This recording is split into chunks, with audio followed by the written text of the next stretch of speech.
याद रखना चाहिए, अच्छे और बुरे भावों की उत्पत्ति, ये 10 बातें प्रधान होती हैं। आपके अंदर अच्छे भाव आ रहे या बुरे भाव आ रहे हैं तो उनमें ये 10 बातें प्रधान हैं। पहला, स्थान। आप कहां बैठे हैं, कहां रह रहे हैं, किस जगह खड़े हैं, आपको स्थान देख करके ही बर्ताव में उतरना है। जैसे मंदिरालय है, आप वहां खड़े होंगे तो तमोगुण अपने आप बढ़ने लगेगा, आसुरी प्रवृत्ति बढ़ने लगेगी। ऐसे ऐसे जिस स्थान पर खड़े होने से, देखने से, बात करने से हमारी वृत्ति बिगड़ रही, उस स्थान का तत्काल त्याग कर देना चाहिए, वहां से हट जाना चाहिए। पहला है स्थान। जैसे सत्संग, यमुना जी का एकांतिक पावन तट, किसी लता के नीचे, किसी संत भगवान के सानिध्य में, अब हमारा ये स्थान भजन वृत्ति बढ़ाएगा।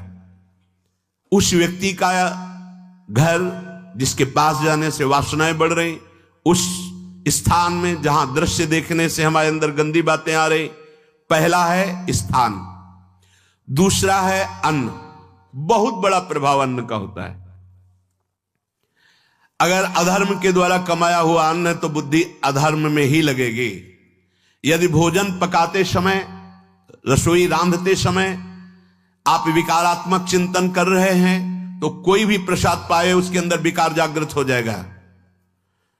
अन्न का बहुत बड़ा प्रभाव पड़ता है। एक बार पूज्यपाद उड़िया बाबा जी महाराज अपने परिकर के साथ भ्रमण में थे तो किसी बड़े धनी मानी ने निमंत्रण दिया, महाराज आज यहीं रुको।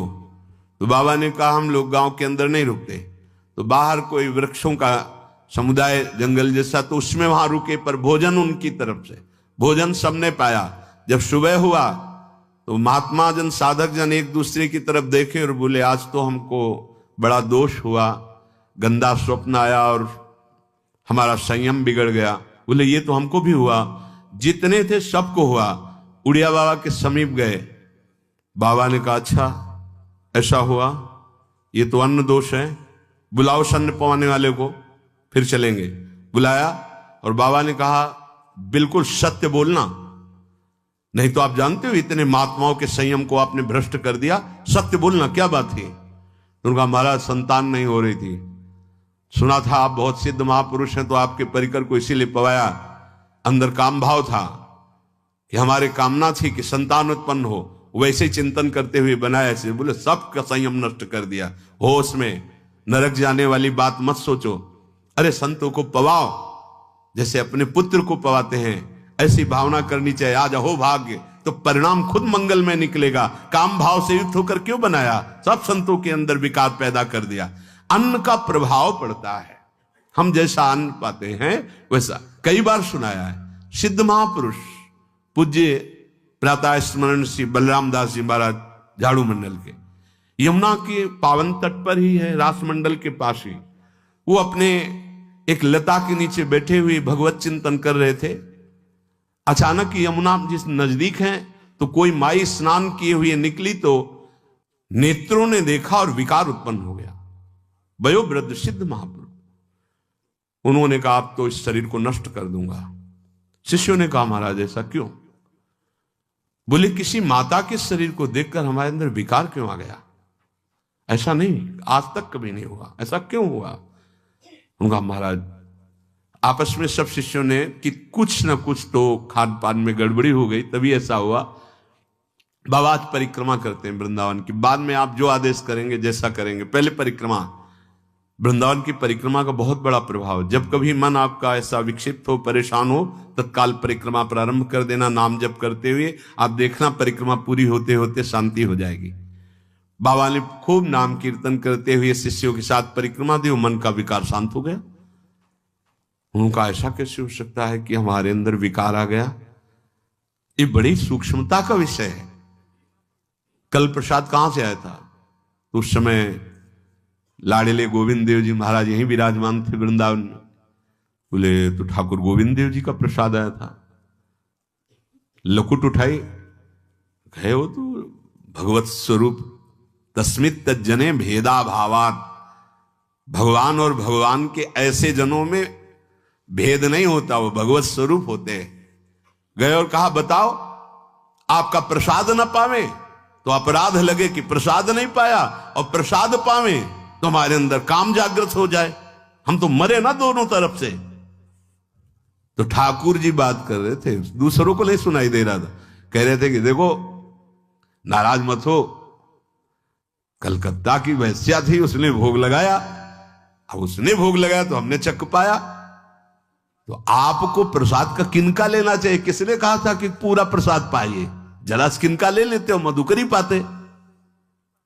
हाँ ये बात आपकी मान, तो हमारा तो पूरा विश्व है, कोई भी भोग लगाएगा हम तो पाएंगे, और हमारे प्रसाद की निष्ठा आप सबके हृदय में, तो किनका लीजिए, पूरा मत पाइए। सोचिए, भगवद अर्पित प्रसाद और वृत्ति, भगवान ने आदेश किया किनका पाओ, माधुकरी मांग के खाओ। यहां वर्णन कर रहे, यदि हम अन्न थोड़ा भी हमारे अंदर दूषित चला गया, तो जब कभी ऐसी विकार की भावना हो, आपके अंदर विकार बन रहा है, तो खोजिए। आपने कोई दृश्य देखा है, आपने किसी से बात की है, आपने कोई ऐसा संकल्प बनाया, नहीं, तो फिर भोजन दोष आ गया, अब आज उपवास कर दो। जब तक वो वृत्ति न नष्ट हो तब तक कुछ मत पाना, जल से काम चलाना, तो एक दिन एक पहर अपने आप शांत हो जाएगा। अगर बहुत विकलता हो रही तो नाम कीर्तन शुरू कर दो, भोजन मत पाना, नाम कीर्तन शुरू, बिल्कुल शांति मिल जाएगी, बिल्कुल। और ये तो उदाहरण महापुरुष इसलिए देते कि हम सावधान रहें। हमारे अच्छे भाव या बुरे भाव में ये 10 बातें बहुत प्रभाव डालती हैं। पहला स्थान, दूसरा अन्न, और तीसरा जल।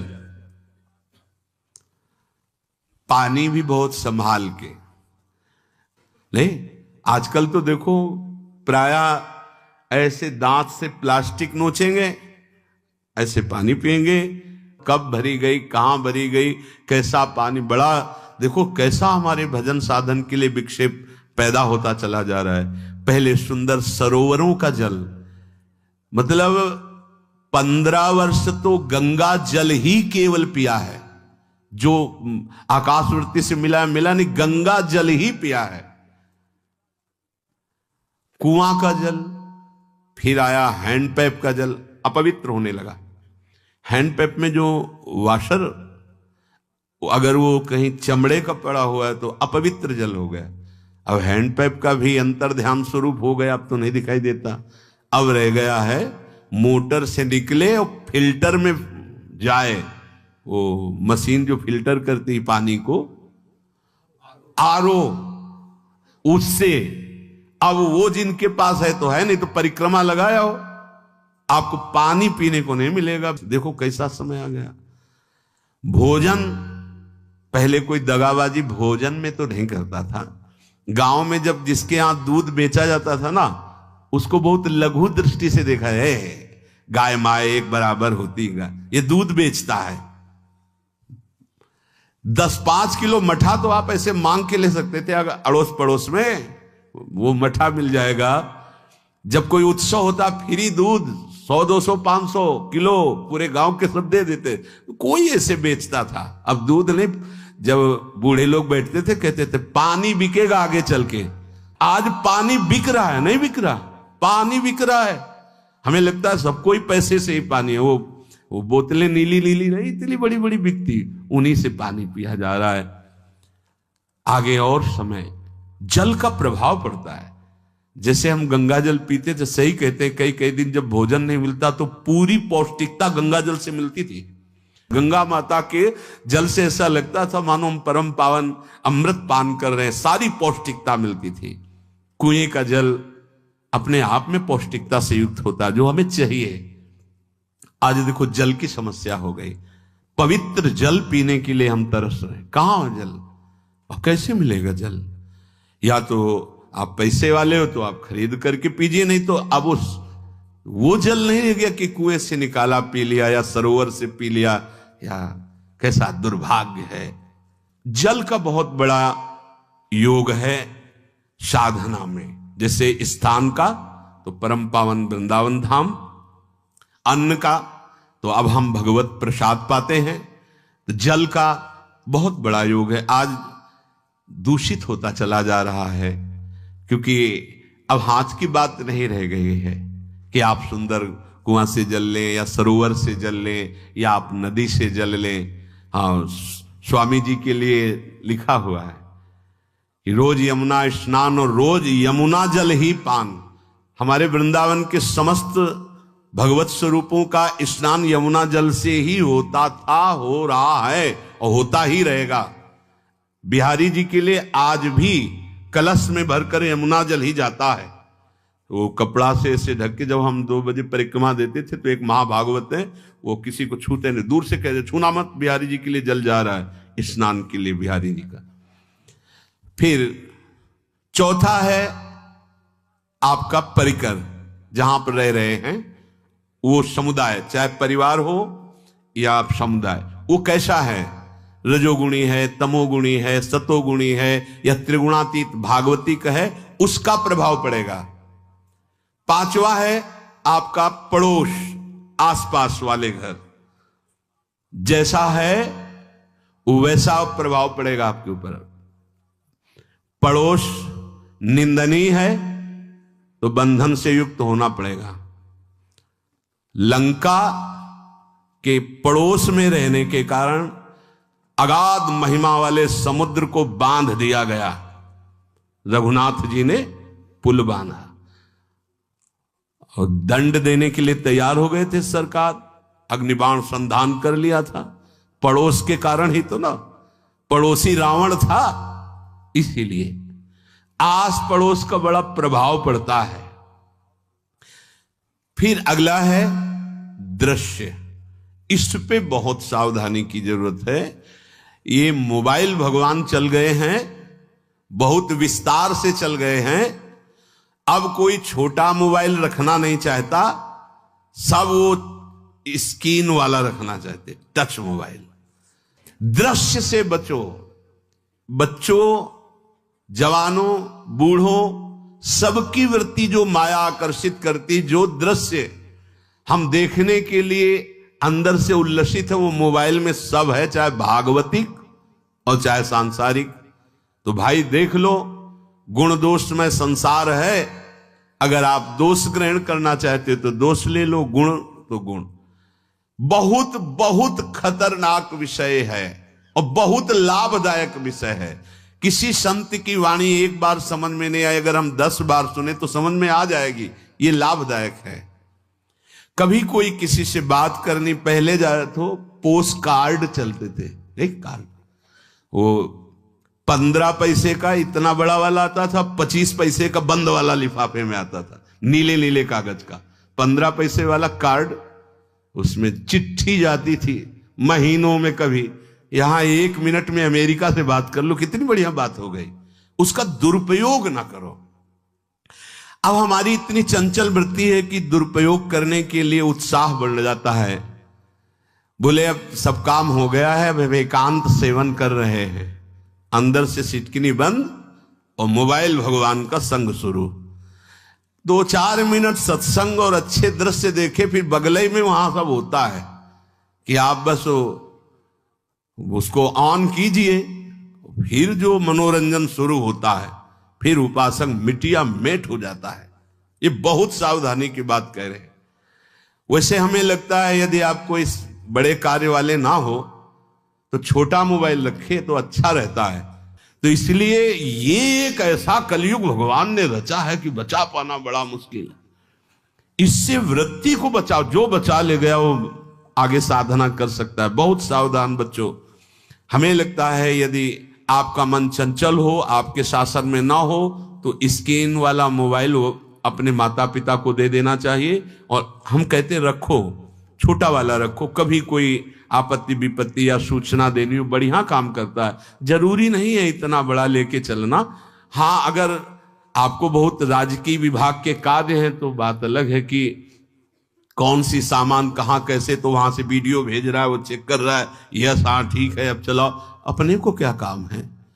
सत्संग अगर सुनना है तो सत्संग सुनने के अलग यंत्र आते हैं, चला दे उसमें, वो इतनी बड़ी लगती है उसमें चिप, पेन ड्राइव ऐसे लगा दो और सत्संग सुनो। जरूरी वो दृश्य वाला रखो। यहां कह रहे दृश्य, अगर गलत दृश्य देखा तो बावरे बन जाओगे और अच्छा दृश्य देखा तो भगवान के मार्ग के पथिक बनोगे। तो देखो, अच्छे दृश्य में भी दोष दर्शन की वृत्ति की गुंजाइश है। जैसे कोई लीला हो रही है, लीला के पात्र, जैसे हमारे ब्रजमंडल में रास लीला होती थी, ऐसे 12 वर्ष 13 वर्ष के लीला पात्र, सब नव किशोर, जहां भाव ही बने रोते रहो। अब वहां बड़े बड़े लीला पात्र हैं, अगर हमारी भावना शासन में नहीं है तो वहां हम अंग प्रत्यंग के दर्शन से हमारी हाव भाव वहां जो हो रहा है उससे हमारी वृत्तियां बिगड़ जाएं। जब छोटे छोटे लाडली लाल परस्पर खेलते हैं तो केवल आशीर्वाद देने को, रोने का मन होता है। अगर आप लीला भी देख रहे हैं तो बहुत सावधानी की जरूरत है, क्योंकि वो चिदानंद शरीर नहीं है, पांच भौतिक शरीरों, हमारी दृष्टि पंचभूत में लगी हुई है।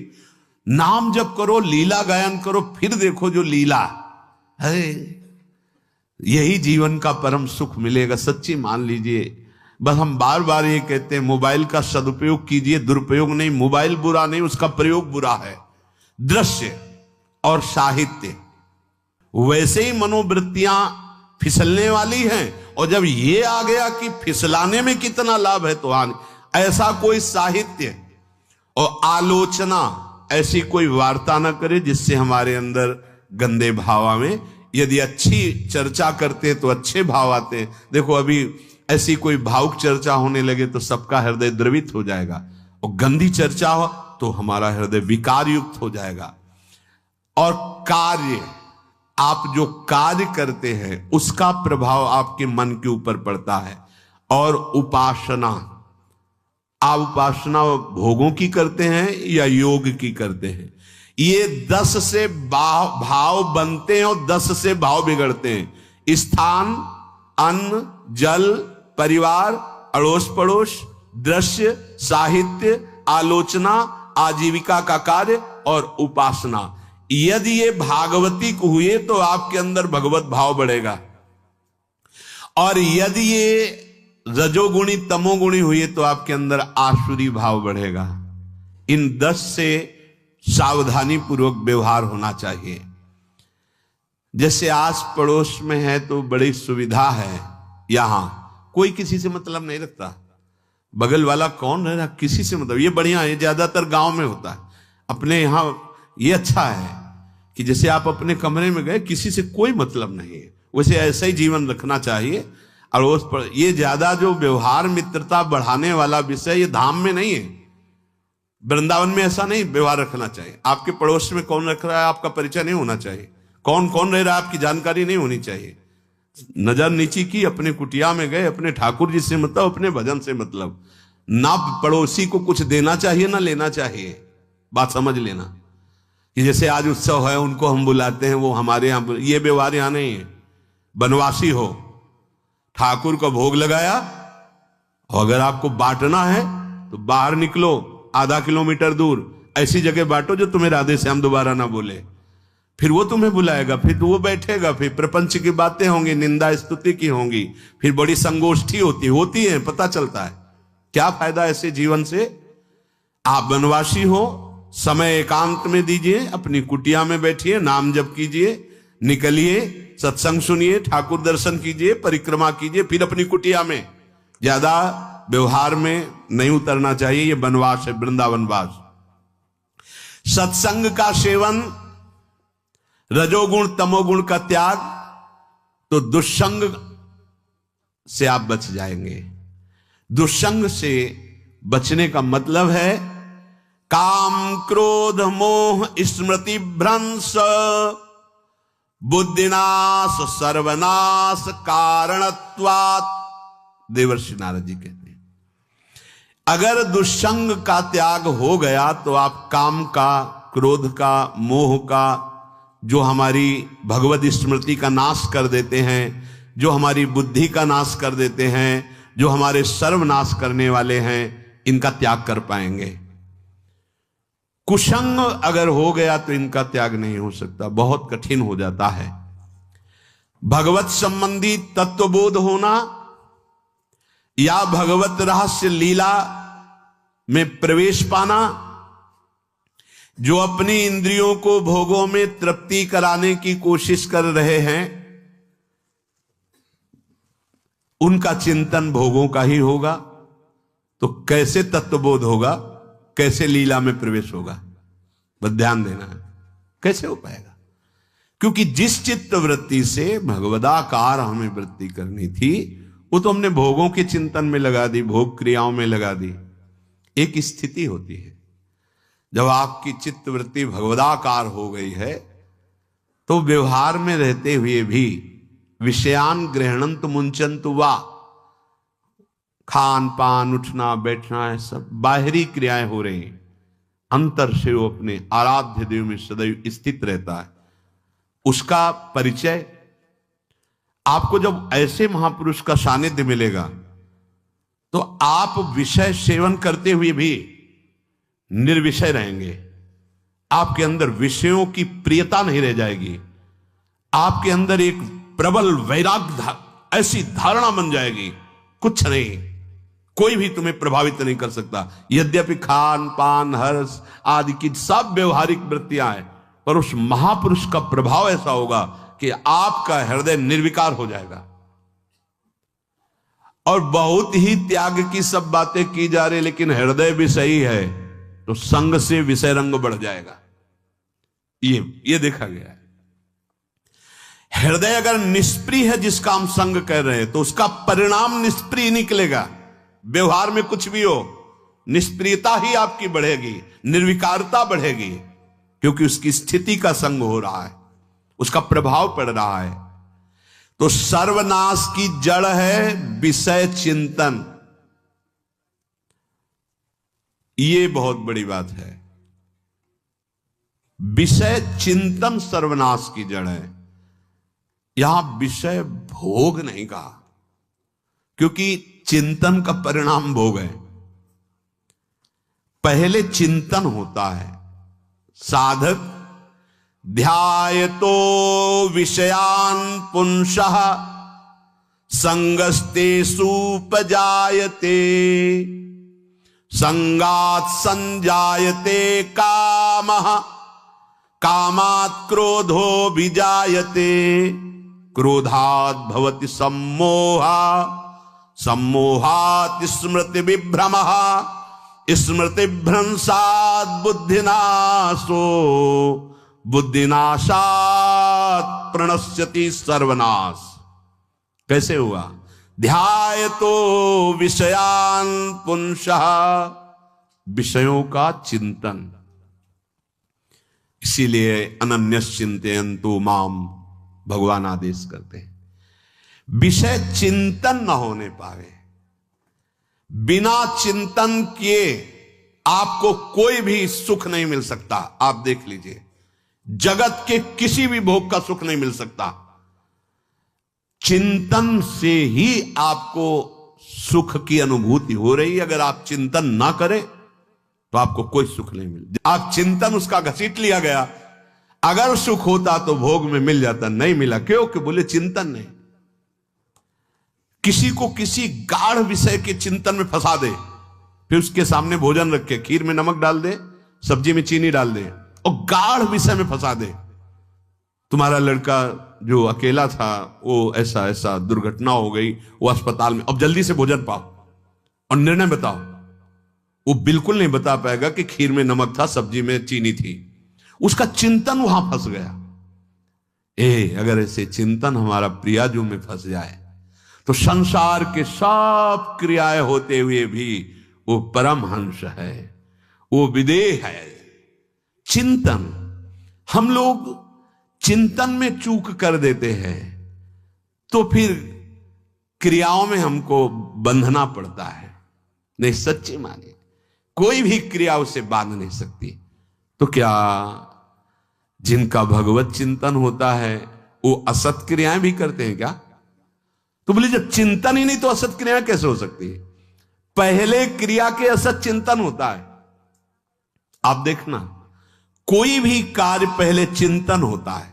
इसीलिए यहां कह रहे हैं ध्यायतो विषयान पुंसा संगस्तेषु उपजायते। पहले सबसे पहले विषय का चिंतन होता है। अगर विषय का चिंतन ना होने पावे तो आपको कोई फंसा ही नहीं सकता भोग, कोई भी भोग नहीं फंसा सकता। जहां विषयों का चिंतन हुआ तो संग की प्राप्ति, विषय भोग की प्रबल इच्छा, प्रबल आसक्ति, और वो जो चिंतन हुआ था वही आपको सुख दे रहा है। वही, वहां सुख नहीं है, आपके चिंतन का वहां सुख। जैसा चिंतन, अगर आपका चिंतन विक्षिप्त कर दिया जाए, एकाग्र ना होने पाओ, तो किसी में आपको सुख नहीं मिलेगा पक्का। अगर वही चिंतन सावई मना कृष्ण पदार विंदे हो तो कोई सुख है। गोपी जनों के पति भी हैं, पुत्र भी हैं, पूरे परिवार की सेवा करती हैं, और बड़े बड़े परमहंस उनकी चरण रज वंदना करते हैं। क्यों? क्योंकि उनका चिंतन भगवान का हो रहा है। एक भी वृत्ति शरीर चिंतन में नहीं, बलिहारी है। मुरारी पादार्पित चित्त वृत्ति। विषयों के चिंतन से विषयों में आसक्ति पैदा होती है। आसक्ति से विषय कामना की प्रबलता और क्रिया होती है, और क्रिया में बाधा पड़ने से क्रोध पैदा होता है। क्रोध से मूढ़ता छाती है, मूढ़ता से स्मृति भ्रमित हो जाती है, स्मृति भ्रंश से बुद्धिनाश होता है, और बुद्धिनाश ही सर्वनाश है।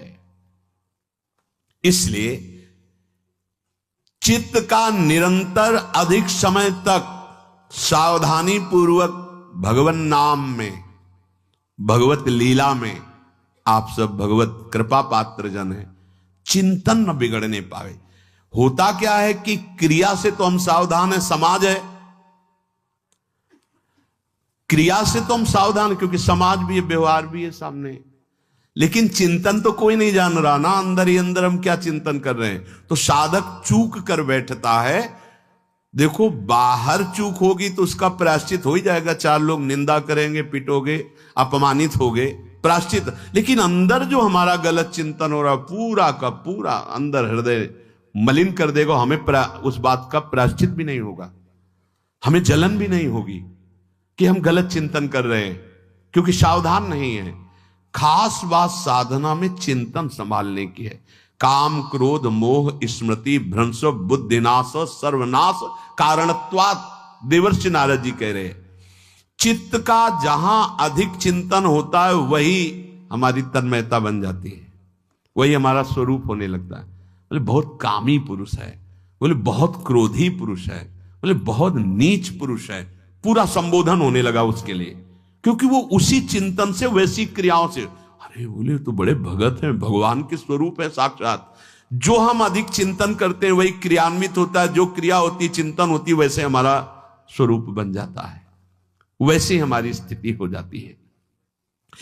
सांसारिक विषयों और विषयी पुरुषों का शरीर संग, वाणी संग, मन के द्वारा संग, ये आपके अंदर विषय चिंतन बढ़ा देगा, विषय क्रियाओं में लगा देगा। इसलिए बहुत सावधान। विषय में कोई ताकत नहीं है, विषयासक्ति दुर्गति कर देती है। एक बार देवर्षि नारद जी जनक जी से कहा कि आप विदेह राज कैसे हैं, पत्नी भी है, परिवार भी है, सब वैभव भी है, वो आप एक राजा होते हुए विदेह राज।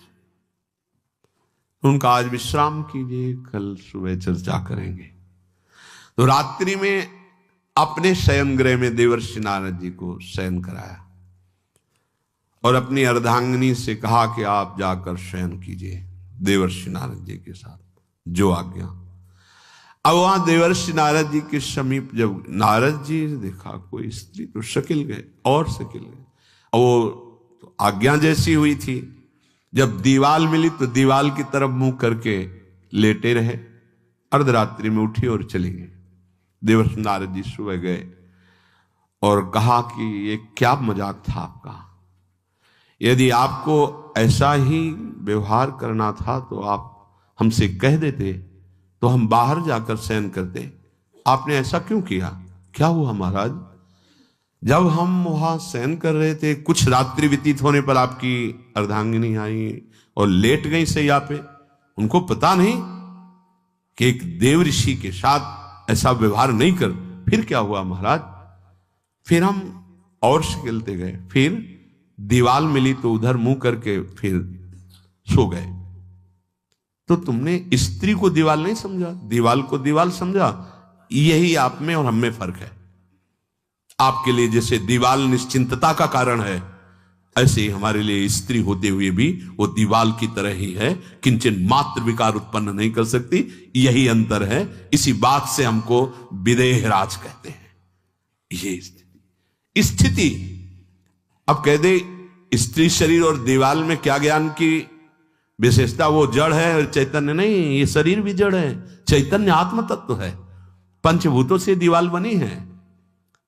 अग्नि तत्व से ईंट पकाई गई है। पृथ्वी तत्व तो है ही, पृथ्वी तत्व में जल मिलाकर उसको आकार दिया गया है। वायु तत्व ने उसे सुखाया है, अग्नि तत्व ने पकाया है, और शब्द आकाश तत्व है। 5 भूतों से वो बना, 5 भूतों से बना है।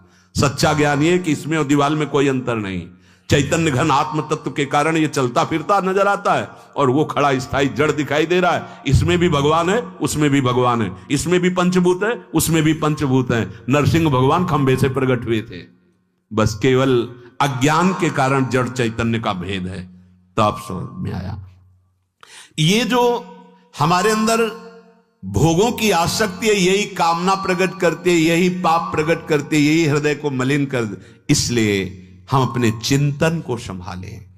चित्त चोर के चरणारविंद का चिंतन करें, निरंतर नाम जप करें, भगवद आश्रित रहें। प्रभु अपने भक्तों की रक्षा करते हैं, जैसे मां अपने बच्चे की। करूं सदा तिनके रखवारी, जिम बालक राखे महतारी। राधा राधा राधा शेष जागे। श्री राधा वल्लभ लाल।